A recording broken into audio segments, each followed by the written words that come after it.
ಆರ್ಎಸ್ಎಸ್ನ ಹಿರಿಯ ಕಾರ್ಯಕರ್ತ ಹಾಗೂ ಕಟ್ಟಾಡು ಕೇಶವರಾಯ ಪ್ರಭು ಮಣಿಪಾಲದ ಹುಡ್ಕೋ ಕಾಲೋನಿಯ ಸ್ವಗೃಹದಲ್ಲಿ ನಿಧನರಾದ ಹಿನ್ನೆಲೆಯಲ್ಲಿ ಕೇಂದ್ರ ಸಚಿವೆ ಶೋಭಾ ಕರಂದ್ಲಾಜೆ ಉಡುಪಿಗೆ ಆಗಮಿಸಿ ಅಂತಿಮ ದರ್ಶನ ಪಡೆದು ಸಂತಾಪ ಸೂಚಿಸಿದರು. ಕೇಶವರಾಯ ಪ್ರಭು ಅವರು ಸಮಾಜಕ್ಕಾಗಿ ತಮ್ಮ ಜೀವನವನ್ನೇ ಮುಡುಪಾಗಿಟ್ಟವರು. ವೃತ್ತಿಯಲ್ಲಿದ್ದರೂ ದಿನದ ಬಹುಪಾಲು ಸಮಯವನ್ನು ಸಂಘದ ಸೇವಾ ಕಾರ್ಯಕ್ಕೆ ಮೀಸಲಿಟ್ಟಿದ್ದರು. ಅನಾರೋಗ್ಯದ ನಡೆಯೂ ಸಂಘದ ಕಾರ್ಯಗಳಲ್ಲಿ ಸಕ್ರಿಯವಾಗಿ ಭಾಗವಹಿಸುತ್ತಿದ್ದರು ಎಂದು ಶೋಭಾ ಕರಂದ್ಲಾಜೆ ಸ್ಮರಿಸಿದರು. ತಮ್ಮ ಆರಂಭಿಕ ದಿನಗಳಲ್ಲಿ ಕೇಶವರಾಯ ಪ್ರಭು ಅವರ ಮನೆಯಲ್ಲಿ ಆಶ್ರಯ ಪಡೆದಿದ್ದ ಸಂದರ್ಭವನ್ನು ನೆನಪಿಸಿಕೊಂಡ ಶೋಭಾ ಕರಂದ್ಲಾಜೆ, ಮಣಿಪಾಲದ ಹುಡ್ಕೋ ಕಾಲೋನಿಯಲ್ಲಿರುವ ಅವರ ಮನೆ ಅತ್ಯಂತ ಚಿಕ್ಕದಾಗಿತ್ತು. ಆದರೆ ಆ ಮನೆ ಹಲವಾರು ಜನರಿಗೆ ಆಶ್ರಯ ನೀಡಿದ ಮನೆ. 2014ರಲ್ಲಿ ನಾನು ಅಭ್ಯರ್ಥಿಯಾಗಿ ಮಣಿಪಾಲಕ್ಕೆ ಬಂದಾಗ ಈ ಮನೆಯೇ ನನಗೆ ಆಶ್ರಯ ನೀಡಿತ್ತು. ಸುಮಾರು 3 ತಿಂಗಳು ಇಲ್ಲಿಯೇ ಇದ್ದು ಊಟ ಮಾಡಿ ಮಾಮ ಮತ್ತು ಅಮ್ಮನ ಪ್ರೀತಿಯನ್ನು ಪಡೆದಿದ್ದೇನೆ ಎಂದರು. ಇಂದು ಅವರಿಬ್ಬರು ನಮ್ಮನ್ನು ಅಗಲಿದ್ದಾರೆ. ಆದರೆ ಅವರು ಬದುಕಿದ್ದಾಗಲೇ ನಮಗೆ ನೀಡಿದ ಪ್ರೀತಿ, ಪ್ರೇರಣೆ ಹಾಗೂ ಆದರ್ಶಗಳು ಸದಾ ದಾರಿದೀಪವಾಗ್ತದೆ. ತಮ್ಮ ಮನೆಯನ್ನು ಕೂಡ ಸಂಘದ ಕಾರ್ಯಕ್ಕಾಗಿ ನೀಡಿದ್ದಾರೆ ಎಂದು ಹೇಳಿದರು. ಇದು ರಾಷ್ಟ್ರೀಯ ಸ್ವಯಂ ಸೇವಕ ಸಂಘ ನಮಗೆ ಕಲಿಸುವ ಪಾಠ. ಇಂದು RSS ಎಂದರೇನು ಎಂದು ಚರ್ಚೆ ಮಾಡುವಾಗ ಕೇಶವರಾಯ ಪ್ರಭು ಅವರಂಥವರೇ ಅದಕ್ಕೆ ಉತ್ತರ.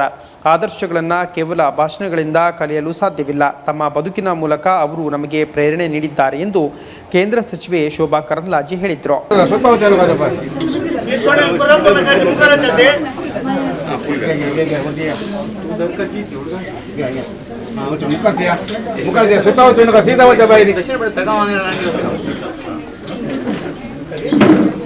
ಸಮಾಜಕ್ಕಾಗಿ ತನ್ನ ಜೀವನವನ್ನು ಪೂರ್ತಿ ಮುಡುಪಾಗಿಟ್ಟಂಥ, ಉದ್ಯೋಗ ಮಾಡ್ತಾ ಇದ್ದರೂ ಕೂಡ ದಿನದ ಸುಮಾರು 18 ಗಂಟೆಗಳ ಕಾಲ ಕೆಲಸ ಮಾಡಿ ರಾಷ್ಟ್ರೀಯ ಸ್ವಯಂ ಸೇವಕ ಸಂಘದ ಮೂಲಕ ಸೇವಾ ಕಾರ್ಯ ಇದನ್ನು ಮಾಡಿದಂಥವರು ಸನ್ಮಾನ್ಯ ಕೇಶವರಾಯ ಪ್ರಭುಗಳು.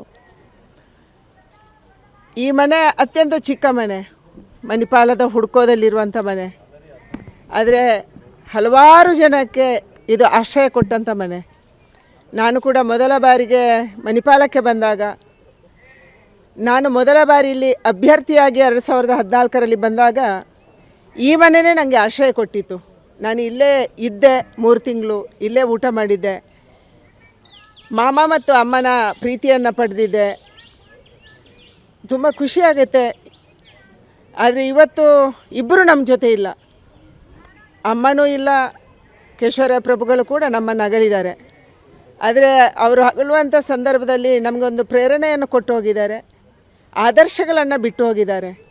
ಈ ಮನೆಯನ್ನು ಕೂಡ ಅವರು ಸಂಘ ಕಾರ್ಯಕ್ಕೆ ಕೊಟ್ಟಿದ್ದಾರೆ, ಸೇವಾ ಕಾರ್ಯಕ್ಕೆ ಕೊಟ್ಟಿದ್ದಾರೆ. ತನಗಿದ್ದದು ಅತ್ಯಂತ ಚಿಕ್ಕ ಮನೆ, 2 ಮಕ್ಕಳಿದ್ದಾರೆ. ಆದರೆ ತನ್ನ ಮಕ್ಕಳಿಗೆ ಕೊಡಬೇಕು ಅನ್ನೋದನ್ನು ಬಿಟ್ಟು ಸಮಾಜದ ಕೆಲಸಕ್ಕೆ, ಸಂಘದ ಕೆಲಸಕ್ಕೆ ಈ ಮನೆ ಉಪಯೋಗ ಆಗಬೇಕು ಅಂತ ಹೇಳಿ ಅದನ್ನು ಬರೆದು ಕೊಟ್ಟು ಹೋಗಿದ್ದಾರೆ.